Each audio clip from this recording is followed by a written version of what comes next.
Good morning, students. Today we will start a new chapter, power sharing, the first chapter of political science.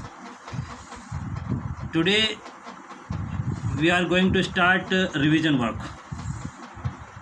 So, as you are listening the name of this chapter, power sharing, it means division of power. Division of power. In the ninth class, you have studied that all powers in the democracy does not rest with any one hand, one organ of the government. An intelligent sharing of power among legislature, executive, and judiciary is very important for the design of democracy. In this chapter, the idea of power sharing will be explained in detail, and the story of Belgium and Sri Lanka. All you will learn the different form of power sharing in the last class. As you know, power sharing is very important for the healthy democracy. From higher authority upper level to the bottom part, lowest level. As you know, different type of power sharing: legislature, executive, judiciary. These are the parallel power level, जिसे आप कहते हैं horizontal power sharing. But the vertical जो power sharing, as आपने ninth class में इसको पढ़ा है, काफ़ी पढ़ा है, जैसे कि सेंट्रल गवर्नमेंट, जैसे state government and the local government, ये वर्टिकल डिवीज़न ऑफ पावर है. वो आपने जो लेजिस्लेचर, एग्जीक्यूटिव और जो आपने जुडिशरी के बारे में पढ़ा है वो हॉरिजॉन्टल पावर शेयरिंग है. तो पावर शेयरिंग क्यों ज़रूरी है? First of all we will see the two stories. First of all Belgium and after that Sri Lanka. इन दोनों स्टोरी को पढ़कर आपको ये लगेगा कि पावर शेयरिंग क्यों ज़रूरी है. Why we need power sharing. We can take the example of two families as it. जैसे कि एक फैमिली ऐसी है कि जिसमें 4 मेंबर्स हैं, परंतु एक ही मेंबर के हाथ में सारी पावर है. और एक फैमिली ऐसी है, 4 ही मेंबर्स की फैमिली है, और उसमें पावर्स को डिवाइड करके रखा गया है. किस फैमिली का ज़्यादा हेल्दी इन्वायरमेंट होगा आप अंदाज़ा लगा सकते हैं. तो ऐसे ही ये स्टोरीज़ हैं. Power sharing division of power है, और डेमोक्रेसी के लिए पावर शेयरिंग बहुत कंपलसरी होती है, या कह सकते हैं स्पिरिट ऑफ डेमोक्रेसी कह सकते हैं पावर शेयरिंग को हम. तो उसके एग्जांपल्स के लिए हम बेल्जियम और श्रीलंका की स्टोरी को डिस्कस करेंगे.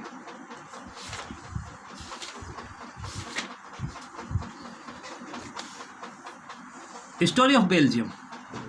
Belgium is A small country in Europe with a population of over 1 crore, about half the population of Haryana.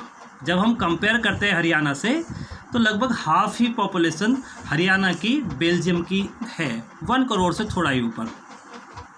It has borders with France, Netherlands, Germany and Luxembourg. ये कंट्रीज़ हैं Europe में जिनसे वो अपना बॉर्डर शेयर करता है. This the location, we are understanding the location of the country. Small country, उसका border किससे शेयर होता है, उसकी पॉपुलेशन कितनी है. The ethnic composition of this small country is very complex. Ethnic होता है जो सेम कल्चर के लोग होते हैं, तो वो वहाँ बड़ा कॉम्प्लेक्स है, और वो किस तरीके से है वो समझना पड़ेगा.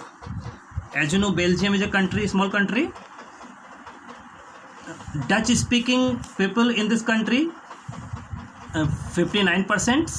French speaking people in this country 40%, and German speaking people are 1%. This is the condition, this is the situation of the country. But the capital of the country Brussels की जो कैपिटल है वहाँ की, उसकी कंपोजिशन बिल्कुल different है। जो यहाँ मेजॉरिटी है वो वहाँ माइनॉरिटी हो जाती है, और जो यहाँ माइनॉरिटी है वो वहाँ मेजॉरिटी हो जाती है। Dutch speaking 20% and the French speaking 80%। ये कैपिटल की सिचुएशन है, ये कंट्री की सिचुएशन है। ये एथनिक कंपोजिशन हम समझ रहे हैं बेल्जियम की। प्रॉब्लम्स क्या है बेल्जियम के अंदर, क्यों पढ़ रहे हैं उसको हम? The minority was French speaking who was rich and powerful because they got the benefits of the economic development and education। जो फ्रेंच स्पीकिंग पीपल हैं वहाँ पर वो रिच हैं, when we compare with Dutch speaking, French speaking people are very rich and powerful, क्योंकि उन्हें minority होने के कारण वहाँ के जो बेनिफिट्स हैं, इकोनॉमिक बेनिफिट्स, डेवलपमेंट, जो इकोनॉमिक डेवलपमेंट हुआ उनका, एंड एजुकेशन बेनिफिट्स, वो सभी उनको मिले, इसलिए वो रिच हो गए, पावरफुल हो गए। This created tension between the Dutch speaking and the French speaking communities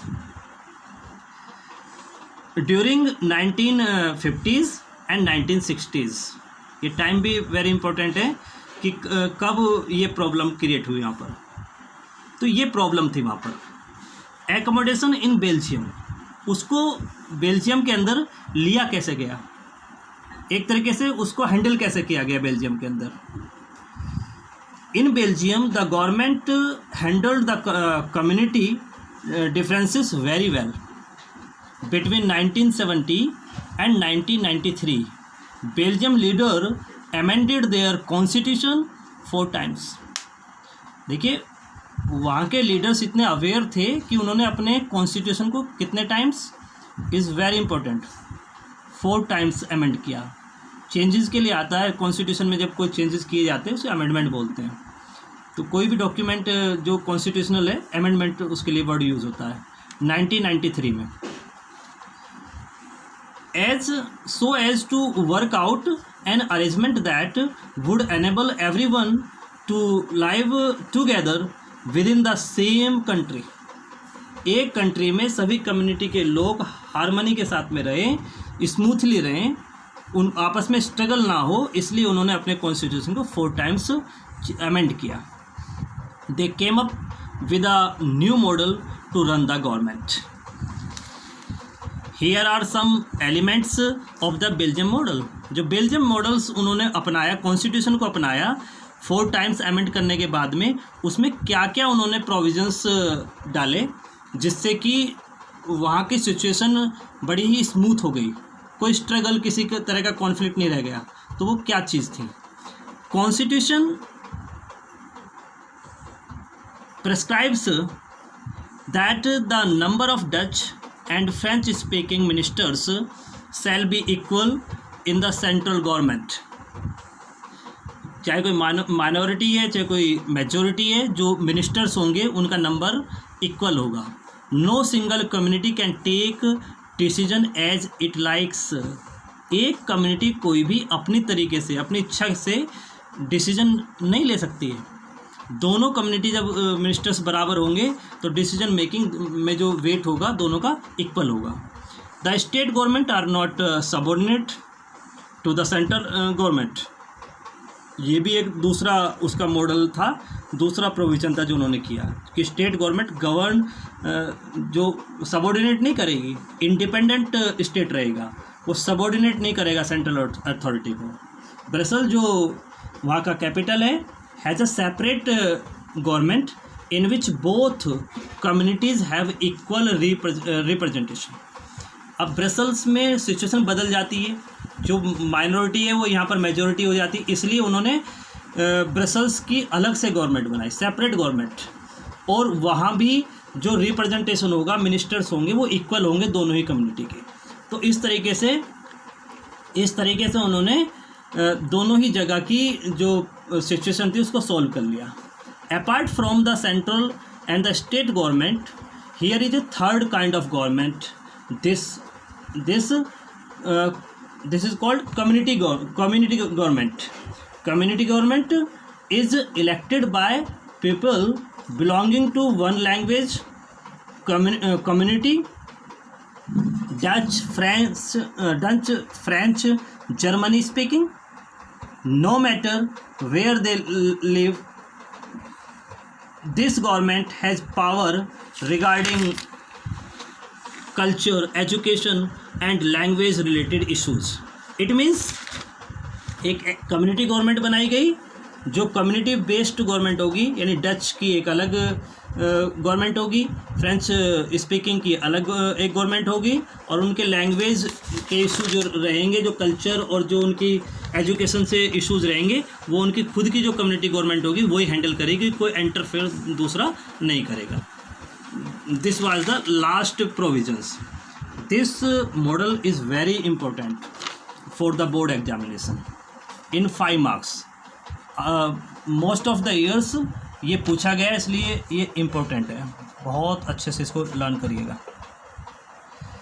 4 provision से ये आपको लर्न होने चाहिए इसको. By this model they helped to avoid civic strife between 2 major communities. ऐसे मॉडल को अडॉप्ट करके उन्होंने एक तरीके से जो वहाँ सिचुएशन बन सकती थी उस सिचुएशन को अवॉइड किया जो कॉन्फ्लिक्ट हो सकता था.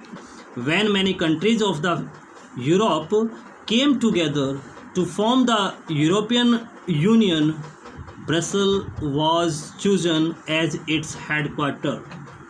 ब्रसेल को हेडक्वार्टर चूज किया गया इसी कारण, क्योंकि एक उन्होंने ऐसा मॉडल पूरे वर्ल्ड को एज एन एग्जाम्पल दिया था कि जो बहुत ही